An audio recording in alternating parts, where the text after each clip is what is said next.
വളരെ എളുപ്പത്തിൽ ദോശ ഉണ്ടാക്കിയെടുക്കുന്നൊരു വീഡിയോ ആണ് ഇന്ന് ചെയ്യാൻ പോകുന്നത്. Welcome back to Laisa's vlog. നമ്മളെല്ലാവരും എന്നും ദോശയൊക്കെ ഉണ്ടാക്കുന്നവരല്ലേ. അപ്പോൾ ഈസി ആയിട്ട് നമ്മൾ എങ്ങനെയാണ് ദോശ ഉണ്ടാക്കിയെടുക്കുക എന്നാണ് ഈ വീഡിയോയിലൂടെ പരിചയപ്പെടുത്തുന്നത്. എല്ലാവർക്കും നമസ്കാരം. അതിനായിട്ട് ഞാൻ ഒരു ഗ്ലാസ് പച്ചരി എടുത്തിട്ടുണ്ട്. അതേപോലെ അര ഗ്ലാസ് നമ്മൾ ചോറ് വെക്കുന്ന അരി എടുത്തിട്ടുണ്ട്. അതേപോലെ ഇതിലേക്ക് അര ഗ്ലാസ് ഉഴുന്നെടുത്തിട്ടുണ്ട്. അപ്പോൾ പണ്ട് കാലങ്ങളിലൊക്കെ നമ്മൾ ഇങ്ങനെയാണ് ദോശ ഉണ്ടാക്കിയിരുന്നത്. ഇപ്പോൾ ചോറ് ചേർത്തും പല മോഡലിൽ ദോശ ഉണ്ടാക്കുന്നുണ്ട്. ഞാനിങ്ങനെയാണ് എന്നും ദോശ ഉണ്ടാക്കിയെടുക്കാറ്. അതേപോലെ ഇതിലേക്ക് ഒരു 1/4 ടീസ്പൂൺ ഉലുവ ചേർത്ത് കൊടുക്കുന്നുണ്ട്. ഇനി നമ്മൾ അരിയും ഉലുവയും എല്ലാം ഉഴുന്നൊക്കെ നന്നായിട്ട് കഴുകി വൃത്തിയാക്കിയിട്ട് എടുക്കുക. അപ്പോൾ അരി നമ്മൾ കുറേ പ്രാവശ്യം കഴുകേണ്ടി വരും കേട്ടോ. നന്നായിട്ട് കഴുകി വൃത്തിയാക്കിയതിൻ്റെ ശേഷം നമ്മൾ ഇത് കുതിർന്ന് കിട്ടാൻ ആവശ്യത്തിനുള്ള വെള്ളം ഒഴിച്ചിട്ട് വെക്കുക. ഞാൻ രണ്ടും വേറെ വേറെ ആയിട്ടാണ് വെക്കുന്നത്. നമുക്ക് അരച്ചെടുക്കാൻ എളുപ്പത്തിന് വേണ്ടിയിട്ടാണ് അങ്ങനെ ചെയ്യുന്നത്. രാവിലെയാണ് ഞാൻ അത് വെള്ളത്തിലിട്ട് വെക്കുന്നത്. ഒരു 10 മണിക്ക് ശേഷമാണ്. അപ്പോൾ വൈകിട്ട് 4 മണിക്ക് ശേഷമായിട്ടാണ് ഞാൻ അത് അരച്ച് വെക്കാൻ പോകുന്നത്. ഒരു 4 മണിക്കൂറൊക്കെ ഉണ്ടായ അരി നന്നായിട്ട് കുതിർന്ന് കിട്ടുകയൊക്കെ ചെയ്യും. പക്ഷേ നമ്മൾ കഴിക്കണമെങ്കിൽ നന്നായി കുതിർന്നതിൻ്റെ ശേഷം അരയ്ക്കുകയാണ് നല്ലത്. കൂടുതൽ സമയം കുതിർന്നതിൻ്റെ ശേഷം അരച്ചെടുക്കുക തന്നെയാണ് ഏറ്റവും നല്ലത്. അപ്പം അരി നന്നായിട്ട് കഴുകിയിട്ട് വെള്ളത്തിലെല്ലാം ഇട്ടുള്ളൂ. ആ വെള്ളം എടുത്തിട്ട് നമുക്ക് അരക്കണോണ്ട് കുഴപ്പമില്ല, വെള്ളം മാറ്റണമെന്നില്ല. അതേപോലെ ഉഴുന്ന് നന്നായിട്ട് കഴുകിയിട്ട് തന്നെ വെള്ളത്തിയിട്ട് ആ വെള്ളത്തിൽ നമ്മൾ അരച്ചെടുക്കുകയാണ് കൂടുതൽ നല്ലത്. ഇനി അരിയും ഉഴുന്ന് നമ്മൾ നന്നായിട്ടൊന്ന് അരച്ചെടുക്കുക. അപ്പം ദോശ ഉണ്ടാക്കാൻ അറിയാത്തവർ ആരും ഉണ്ടാവില്ല. നമ്മൾ കാലങ്ങളായിട്ട് എല്ലാവരും ചെയ്തെടുക്കുന്നതല്ലേ. ചിലർക്കെങ്കിലും ദോശ ഉണ്ടാക്കാൻ അറിയാത്തവരുണ്ട്. അവർക്ക് മനസ്സിലാക്കാമല്ലോ. ദോശ ഉണ്ടാക്കിയാൽ മേൽഭാഗം മാത്രമൊക്കെ ശരിയാവും, അടിയിലേക്ക് പോകുമ്പോൾ ചിലർക്കൊന്നും ശരിയാവില്ല എന്ന് പറയുന്നത് കേൾക്കാം. അപ്പോൾ ഇത് മൊത്തത്തിൽ നമുക്ക് റെഡിയാക്കി കിട്ടാൻ വേണ്ടിയിട്ടാണ് നമ്മൾ ഇങ്ങനെ ചെയ്യുന്നത്. അപ്പോൾ ഈ ദോശ ഉണ്ടാക്കുന്ന രീതി പണ്ട് കാലത്ത് നമ്മളെ വീട്ടിൽ കൊല്ലങ്കോടുള്ളൊരു സ്ത്രീ ഉണ്ടായിരുന്നു കേട്ടോ. അവരാണ് ഞങ്ങൾക്ക് ഇതേപോലെ ദോശ ഉണ്ടാക്കാൻ പഠിപ്പിച്ച് തന്നത്. അരി അരച്ചെടുക്കലൊക്കെ കഴിഞ്ഞു. ഇനി നമ്മൾക്കിതൊന്ന് ഇളക്കി യോജിപ്പിച്ചെടുക്കണം. ഞാൻ അരക്കുന്ന സമയത്ത് ഉപ്പിട്ടിട്ടില്ല. അപ്പോൾ ഇതിൽ ആവശ്യത്തിനുള്ള ഉപ്പ് ചേർത്തിട്ട് നമുക്ക് നന്നായിട്ടൊന്ന് ഇളക്കി യോജിപ്പിച്ചിട്ട് റെസ്റ്റ് ചെയ്യാൻ വെക്കണം. അപ്പോൾ ഇതിലേക്ക് ഞാനൊരു 1/4 ടീസ്പൂൺ ഉപ്പ് ചേർക്കുന്നുണ്ട്. ഉപ്പൊക്കെ നമ്മുടെ ആവശ്യത്തിനുള്ളത് ചേർത്ത് കൊടുത്താൽ മതി. ഇത്തിരി കുറച്ചാലും കുഴപ്പമില്ല, കൂടുതലായാലും പിന്നെ നമുക്ക് ബുദ്ധിമുട്ടല്ലേ. നമ്മൾ മാവൊക്കെ യോജിപ്പിക്കലൊക്കെ കഴിഞ്ഞ് ഇനി നമുക്കിത് റെസ്റ്റ് ചെയ്യാൻ വെക്കണ്ടേ. അതിനായിട്ട് ഞാൻ തെർമൽ കുക്കറിലാണ് വെക്കാൻ പോണത്. അപ്പോൾ തെർമൽ കുക്കർ ഒന്ന് തുടച്ച് വൃത്തിയാക്കിയതിൻ്റെ ശേഷം ഇതിലേക്ക് വെച്ച് കൊടുക്കുകയാണ് ചെയ്യുന്നത്. ഞാൻ അധിക സമയം ഇങ്ങനെ തന്നെയാണ് ചെയ്യാറ്. നമ്മൾ അരച്ച് വെച്ച മാവ് എന്തെങ്കിലും തട്ടിമറിക്കൊന്നും ചെയ്യില്ലല്ലോ. അതിന് വേണ്ടിയിട്ട് ഇതിൽ തന്നെയാണ് എപ്പോഴും സൂക്ഷിച്ച് വെക്കാറ്. അപ്പം തണുപ്പ് സമയങ്ങളിൽ നമ്മൾ പുറത്ത് വെക്കുന്നതിനേക്കാളും കൂടുതലായിട്ട് ഈ തെർമൽ കുക്കറിൽ വെച്ചെങ്കിൽ വേഗത്തിൽ തന്നെ നമുക്കിത് റെഡിയായി കിട്ടും. ഇതേപോലെ ട്രൈ ചെയ്യാത്തവർ എന്തായാലും ഒന്ന് ചെയ്ത് നോക്കണം. നമുക്ക് വൈകിട്ടാണ് ദോശ ഉണ്ടാക്കുന്നുണ്ടെങ്കിൽ രാവിലെ അരച്ച് വെച്ചാൽ മതി. രാവിലെ തന്നെ ഉണ്ടാക്കുന്നുണ്ടെങ്കിൽ വൈകിട്ട് അരച്ചിട്ട് തെർമൽ കുക്കറിൽ വെച്ച് കൊടുത്താൽ മതി. ഈ തണുപ്പ് സമയത്തും വർഷക്കാലത്തൊക്കെ നമുക്ക് ദോശമാവ് റെഡിയാക്കാൻ ഏറ്റവും നല്ലൊരു എളുപ്പമാർഗ്ഗമാണ് തെർമൽ കുക്കർ. അപ്പം ഞാൻ ഇന്നലെ രാത്രിയായിട്ട് വെച്ച് കൊടുത്തത് ഇന്ന് രാവിലെ നേരത്തെ എടുത്തു. വലിയ കുഴപ്പമൊന്നുമില്ലാതെ നമുക്ക് കിട്ടിയിട്ടുണ്ട്. മാവൊക്കെ റെഡിയായില്ല. ഇനി ദോശ തയ്യാറാക്കാൻ പോവുകയാണ്. അതിനായിട്ട് സ്റ്റവ് കത്തിച്ച് കൊടുത്തിട്ടുണ്ട്.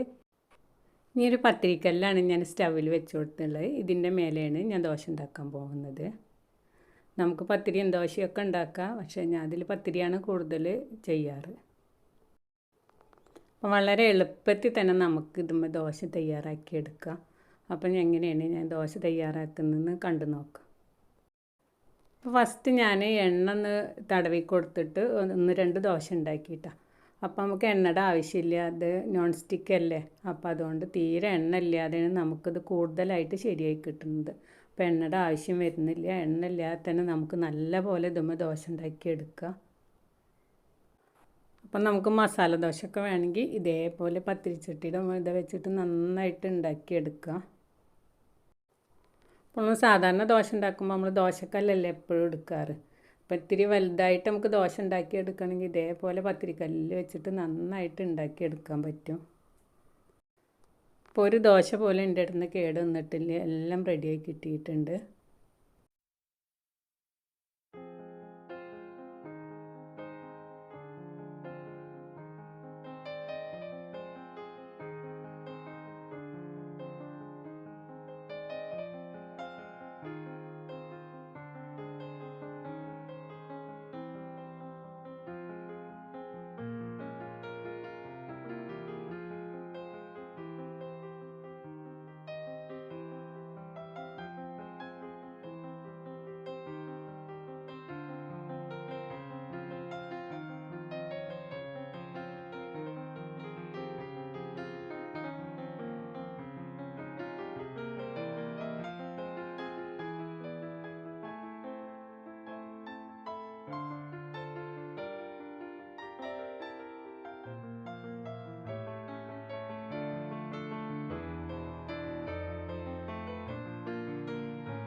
അപ്പം നമ്മുടെ എല്ലാ ദോശ ഉണ്ടാക്കലും കഴിഞ്ഞ് ദോശയൊക്കെ നല്ല നന്നായി കിട്ടിയിട്ടുണ്ട്.